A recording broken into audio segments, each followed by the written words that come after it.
y desempeñar leal y patrióticamente el cargo de presidente de la República que el pueblo me ha conferido, mirando en todo por el bien y la prosperidad de la Unión, y si así no lo hiciere, que la nación me lo demande.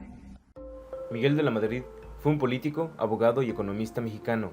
Nacido en Colima el 12 de diciembre de 1934, fue presidente de México del 1 de diciembre de 1982 al 1 de diciembre de 1988.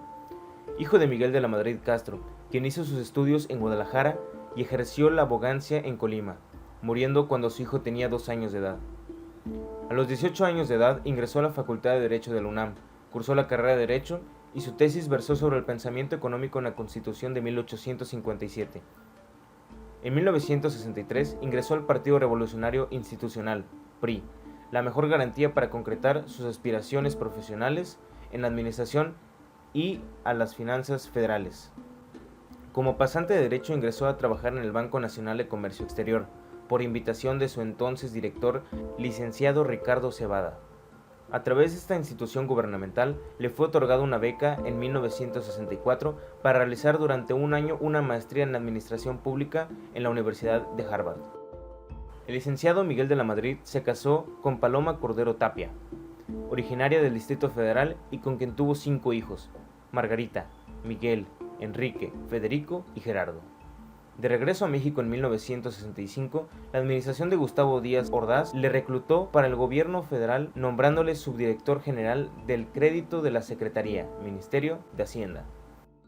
En 1970, al iniciarse el periodo del presidente Echeverría, fue nombrado subdirector de Pemex y en mayo de 1972 retornó a la Secretaría de Hacienda como director general de Crédito, teniendo a López Portillo como superior.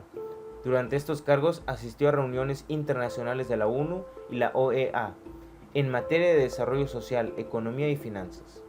En mayo de 1979, siendo ya presidente de la República José López Portillo de la Madrid, ocupó la Secretaría de Programación y Presupuesto en sustitución de Ricardo García Sáenz.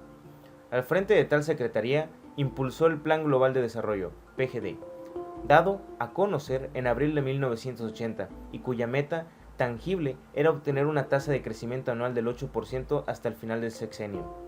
En todo este tiempo, el licenciado prestó labores asesorías en numerosas comisiones técnicas relacionadas a la exportación y las finanzas, y presentó a México en el diálogo entre los principales organismos financieros multilaterales como el FMI, el Banco Mundial y el Banco Internacional de Desarrollo.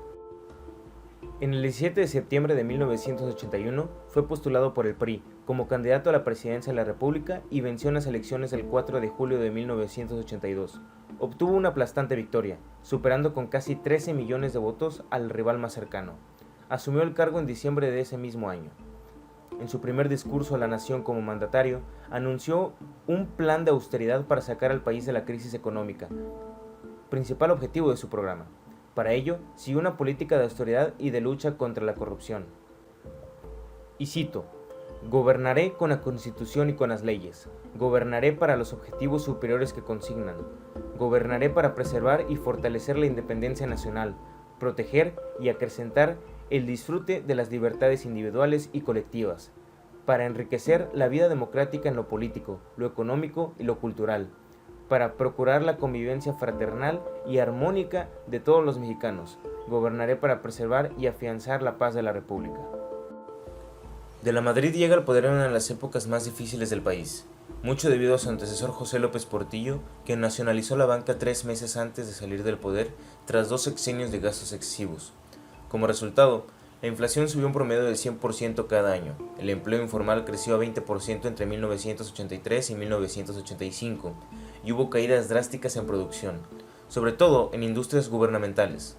El crecimiento del Producto Interno Bruto fue erróneo con altibajas y disminuyó el poder adquisitivo. En política exterior, centró sus esfuerzos en negociar la deuda de su país e intentar mediar el conflicto centroamericano.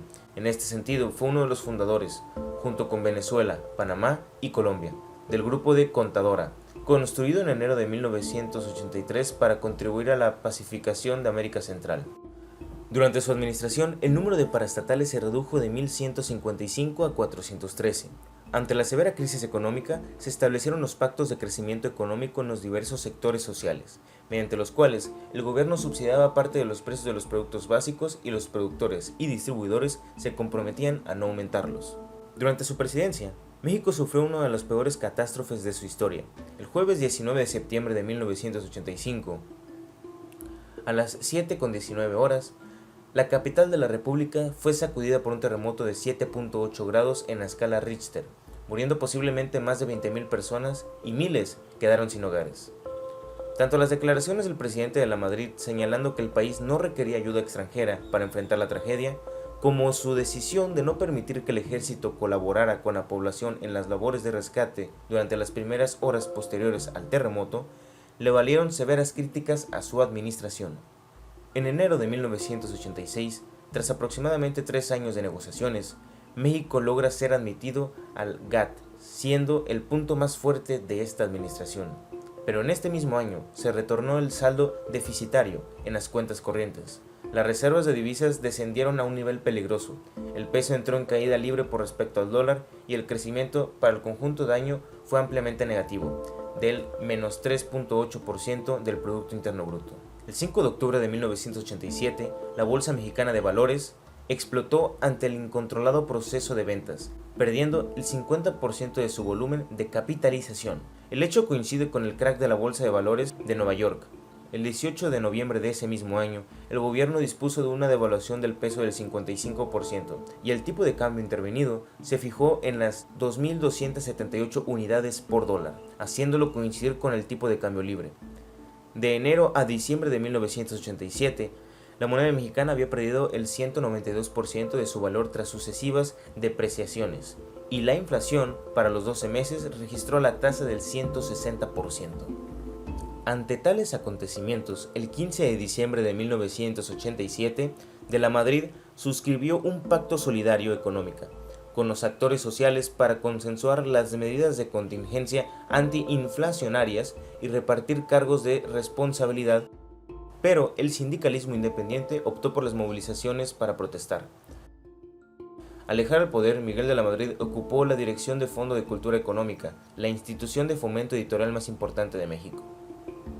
El 9 de octubre de 1991 fue nombrado presidente del Comité Internacional de Alto Nivel para la década, dependiente de la Organización de las Naciones Unidas. Murió el 1 de abril de 2012 a causa de un paro cardiorrespiratorio en la Ciudad de México.